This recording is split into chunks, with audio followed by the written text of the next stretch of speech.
पूरी दुनिया को समानता, शांति और अहिंसा का मार्ग देने वाले विश्व गुरु तथागत गौतम बुद्ध के चरणों में नमन करते हुए मंच पर विराजमान भिक्षु संघ के चरणों में नमन करते हुए तथा मंच पर विराजमान शास्त्री जी, बौद्धाचार्य प्रेमचंद जी अलीगंज वाले व अन्य सभी साथियों का मैं अभिवादन करता हूं।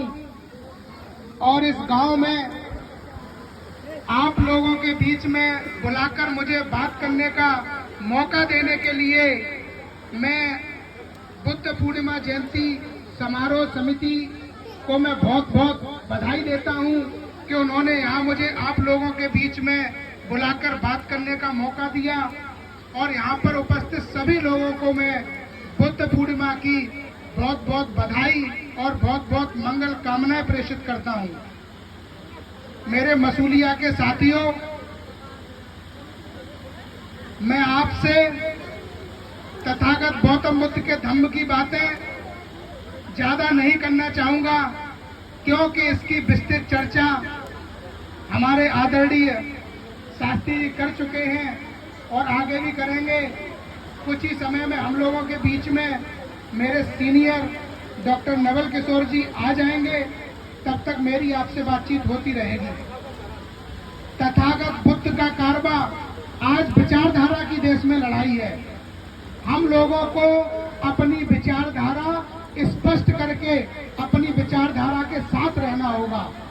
हम मिली जुली विचारधाराओं के साथ किसी भी समाज, किसी भी जाति या किसी भी परिवार का विकास नहीं हो सकता। हमको अपनी विचारधारा स्पष्ट करनी पड़ेगी।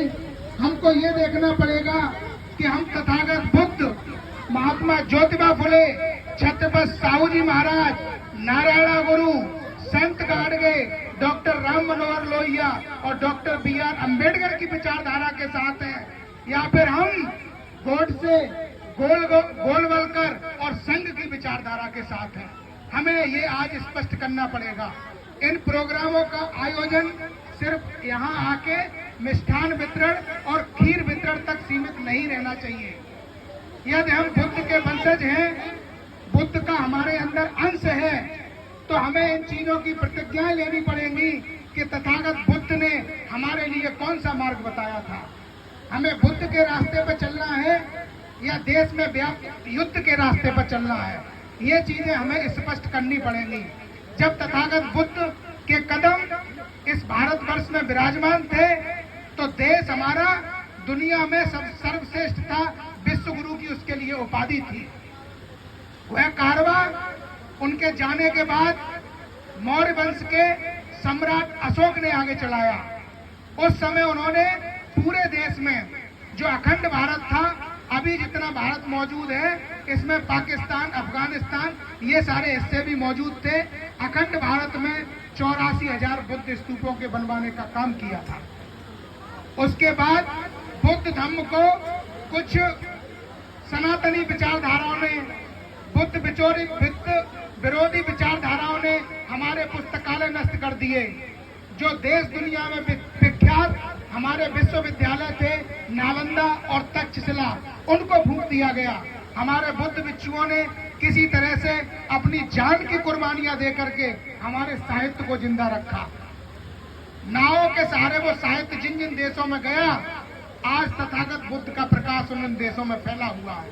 और बहुत ही दुर्भाग्य और शर्म की बात है कि तथागत बुद्ध के धम्म का आलोक जिस देश से उदित हुआ, आज उसी देश में उसकी लौ अस्त होती दिखाई पड़ रही है।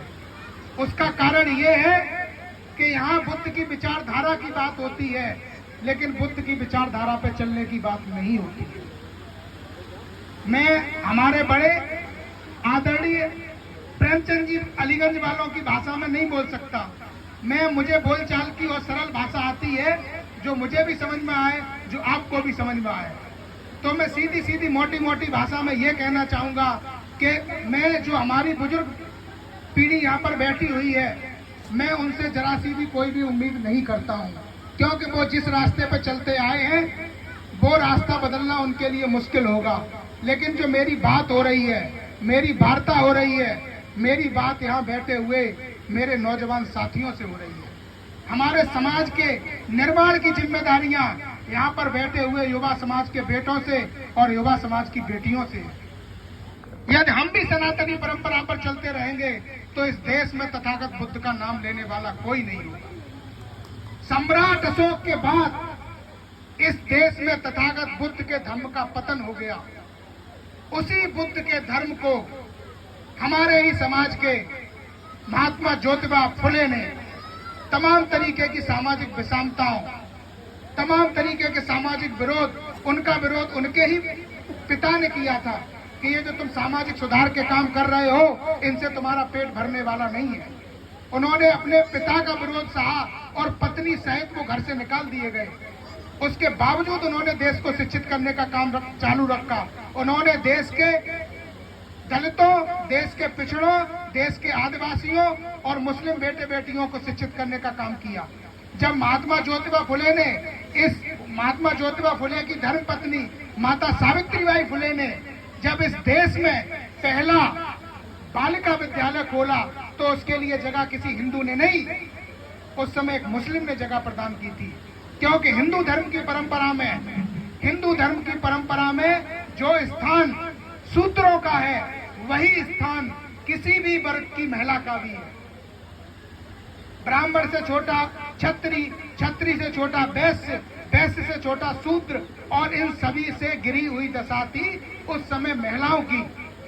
तो मैं अपनी शिक्षित बेटियों से ये उन्हें समझाना चाहूंगा, उनसे ये बात साझा करना चाहूंगा कि आपको पढ़ना है तो आप 9 देवियों के बारे में मत पढ़िए, केवल एक देवी माता सावित्रीबाई फुले के बारे में पढ़िए।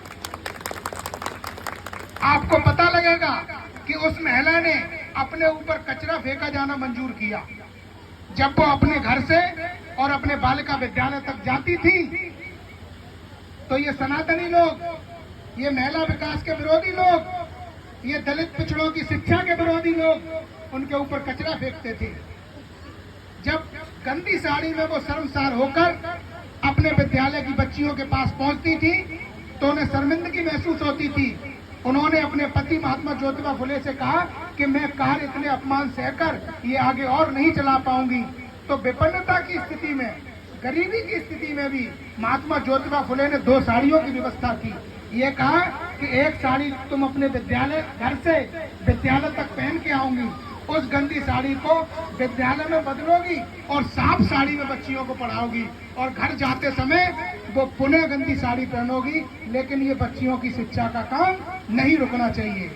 तो इस गांव में अगर कोई भी बेटी सरकारी सेवा में है, किसी बेटी ने अगर ऊंची शिक्षा प्राप्त की है, कोई बेटी अगर प्रतियोगी परीक्षाओं की तैयारी में है, तो उसे सबसे पहले शुक्रगुजार होना चाहिए महात्मा ज्योतिबा फुले और माता सावित्रीबाई फुले का। आज हमको अपने महापुरुषों के इतिहास को पढ़ने की जरूरत है। हमारे जो आगे ऊंचाई पर पहुंचने की जो सीढ़ियां थी, एक एक करके उनके डंडे तोड़े जा रहे हैं। हमारे देश को पुनः पुरानी स्थिति में पहुंचाने की साजिशें हैं।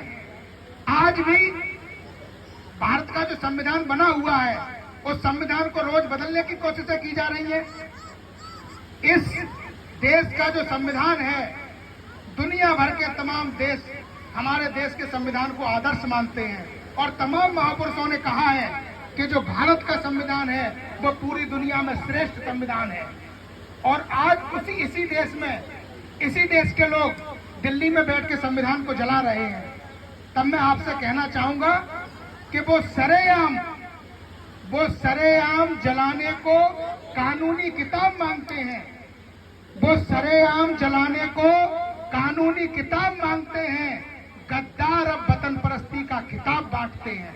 वो सरेआम जलाने को कानूनी किताब मांगते हैं। गद्दार अब वतन परस्ती का खिताब बांटते हैं। जो बैठे हैं हवेलियों में पी के पूरा समंदर, और हमसे कतरे कतरे का हिसाब मांगते हैं। हमको ये सोचना होगा, ये देश हमारा भी उतना है जितना इस देश के 3-4% लोगों का है। उतनी नौकरियों में हमारी भी हिस्सेदारी होनी चाहिए, उतनी ही शिक्षा में हमारी भी हिस्सेदारी होनी चाहिए, उतनी ही जमीन यहाँ के संसाधनों में हमारी भी हिस्सेदारी होनी चाहिए। और बाबा साहब बोधिसत्व भारत रत्न डॉक्टर B.R. अम्बेडकर ने कहा था कि शिक्षा वो शेरनी का दूध है, जो पिएगा वो दहाड़ेगा। अगर आप शिक्षित होंगे तो आप अपने अधिकारों के लिए लड़ सकते हैं। आज आपको ये समझने की आवश्यकता है कि आपको अपने संगठित समाज का निर्माण करना है या अपने चंद बिकाऊ नेताओं के पीछे चलने वाला समाज बनना है। आपको इस चीज का निर्णय करना होगा कि आपको अपना संगठन बना के आपको किसी एक विचारधारा के साथ जुड़ना होगा, आपको किसी नेता के साथ नहीं जुड़ना होगा। आप देख रहे होंगे पिछले 10, 20, 30 सालों के इतिहासों में देख लीजिए, आपने जिन जिन नेताओं को चुना उन्होंने सिर्फ अपना स्वार्थ देख के उन्होंने सिर्फ दलों को बदलने का काम किया है, उन्होंने समाज की सामाजिक स्थिति को बदलने का काम नहीं किया है। अगर आपने जितने नेताएं चुने हैं समाज के, अगर यहाँ पांडाल में बैठे हुए सभी मेरे बड़े बुजुर्ग, सभी मेरे भाई, मैं उनसे पूछना चाहता हूँ, क्या आपके समाज के किसी भी नेता ने आपकी दशा को परिवर्तित करने का काम किया है? कितने लोग मानते हैं कि उन्होंने सिर्फ खुद को परिवर्तित करने का काम किया है या समाज को परिवर्तित करने का काम किया है? मैं मानता हूं कि उन्होंने स्वयं को बदलने का काम किया है, समाज के विकास का कोई काम नहीं किया है। आज उनका यहाँ लाभ है तो वो यहाँ जुड़े हैं, कल उनका वहां लाभ है तो वहां जुड़े दिखाई देंगे। तो आप सभी से मैं करबद्ध गुजारिश करना चाहता हूं कि आप किसी नेता के पिछलग्गू मत बनिए, आप किसी विचारधारा के पिछलग्गू बनिए। यदि आप किसी एक विचारधारा से जुड़ के चलेंगे तो हमारे समाज का मान भी होगा और हमारे समाज का सम्मान भी होगा। नहीं तो ये नेता लोग तो हमारा खून तक बेचने का काम करेंगे और ये समाज को बेचने का काम करते हैं। बाकी अभी मंच पे काफी सीनियर लोग भी हमसे बैठे हुए हैं, तो मेरे ख्याल से ये पहला प्रोग्राम है इस गांव में, पहला प्रोग्राम है ना। तो बहुत सबसे पहले तो ये बधाई देना चाहूँगा कि पहली बार मैं इतना खूबसूरत आयोजन किया है और मैं चाहता रहूँगा कि जब जब इस गांव में कोई भी तथागत बुद्ध की विचारधारा का, डॉक्टर B.R. अम्बेडकर की विचारधारा का, महात्मा ज्योतिबा फुले की विचारधारा का अगर कोई भी काम होता है तो मैं अपने आप को बहुत ही सौभाग्यशाली समझूंगा कि जिस तरीके से मां साहब ने आज मुझे यहाँ बुलाने का काम किया है, तो जब जब मुझे अपने लोगों के बीच में आने का मौका दिया जाएगा तो मैं अपने आप को बहुत ही सौभाग्यशाली समझूंगा। और इन्हीं के साथ मैं आप सभी का पुनः अभिवादन करते हुए, तथागत और भिक्षु संघ के चरणों में पुनः नमन करते हुए आप सभी लोगों को मेरा सादर नमो बुद्धाय। जय भीम, जय संविधान।